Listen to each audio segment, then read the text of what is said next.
భరత కందంబు చక్కని పాడియావు హిందువులు లేగూడల ఏడ్చుచుందా తెల్లవారను గడుసరి గొల్లవాడు పితుకుచున్నారు మూతులు బిగియబట్టి.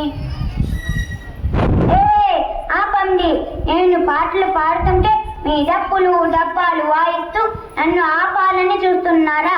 వినండి సైనికులారా, నేను గంగా భాగీరథి సమానురాలను. తలుచుకుంటే మిమ్మల్ని గంగలో ముంచెత్తగలను. కానీ గాంధీజీ చెప్పిన అహింస మార్గంలో ఉన్నాను. నా దగ్గర కాదు మీ కుప్పి కంతులు, జాగ్రత్త. ఏంటి, నన్ను జైల్లో పెడతారా? క్షమాపణ చెప్తేనే వదులుతారా? నన్ను జైల్లో పెట్టినా సరే నేను క్షమాపణ చెప్పను. ప్రాణం పోయినా సరే నా దేశం కోసమే నిలబడతాను. ఉరిమింది భరత జాతి, తగిలింది ప్రజాశక్తి, మోగింది విజయబేరి, ఎగిరింది జాతీయ జెండా.